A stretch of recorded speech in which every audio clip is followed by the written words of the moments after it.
no gold is not enough. Hai, salam semua. Bertemu sekali lagi dalam channel Cikgu T. Jangan lupa like, comment, share and subscribe. Bertemu sekali lagi dan tajuk PMP kita pada hari ini ialah bincangkan ciri-ciri masyarakat maritim di Jepun pada abad ke-16 dan 17 Masihi. Pada bahagian pengenalan, pelajar seharusnya menyatakan definisi masyarakat maritim. Masyarakat maritim ialah masyarakat yang bergantung kepada ekonomi berasaskan laut seperti perdagangan, perikanan, pengumpulan hasil laut, perkapalan, penerokaan dan penjelajahan. Seterusnya, para pelajar harus menjurus ke arah negara Jepun itu sendiri. Pada bahagian isi, para pelajar boleh menyatakan ciri-ciri masyarakat maritim di Jepun adalah berasaskan kepada kegiatan ekonomi. Kegiatan ekonomi utama masyarakat maritim di Jepun ialah perdagangan.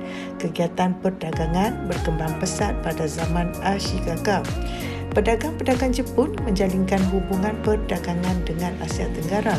Menjelang abad ke-16, Jepun menjalinkan hubungan perdagangan dengan Barat. Hubungan dengan Barat menyebabkan kegiatan perdagangan berkembang pesat. Pedagang-pedagang asing dari Portugal telah datang ke Jepun. Kegiatan perdagangan dijalankan di pelabuhan seperti Kyushu, Nagasaki dan Shimoda.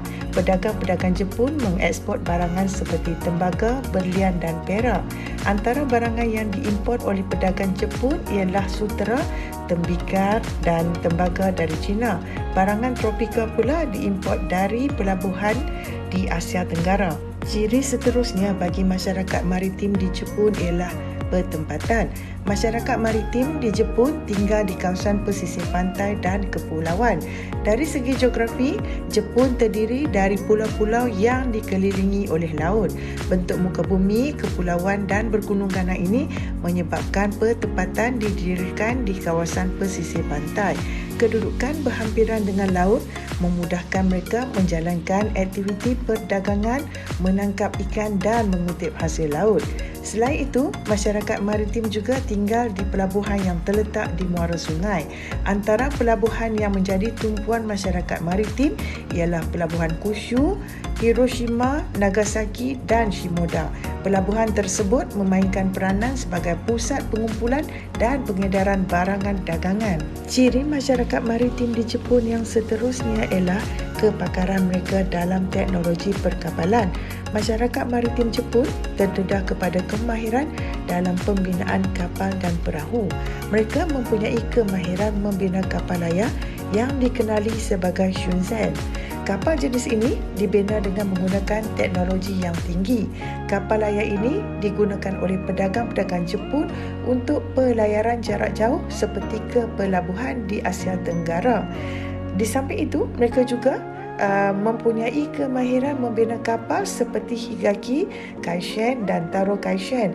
Kapal jenis ini digunakan untuk perdagangan dalam negara yang melibatkan laluan antara Osaka dan Edo. Kemahiran dan kepakaran dalam teknologi pelayaran juga merupakan ciri masyarakat maritim di Jepun.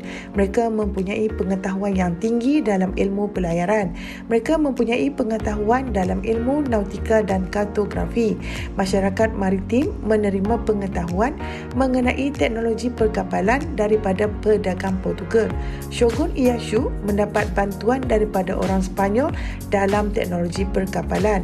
Selain itu, beliau turut mendapatkan bantuan teknikal daripada kuasa barat yang lain seperti British. Aktiviti penjelajahan dan penerokaan juga merupakan antara ciri masyarakat maritim di Jepun. Menjelang abad ke-17, lebih daripada 350 buah kapal terlibat dalam pelayaran ke luar negeri. Secara purata, Jepun menghantar 14 ekspedisi perdagangan ke negara-negara lain setiap tahun. Matlamat utama pelayaran tersebut adalah untuk berdagang dengan negara-negara lain. Menjelang abad ke-16, pedagang Jepun terlibat dalam aktiviti perdagangan di Asia Tenggara. Kapal-kapal dagang dari Jepun singgah di pelabuhan-pelabuhan yang terletak di Asia Tenggara.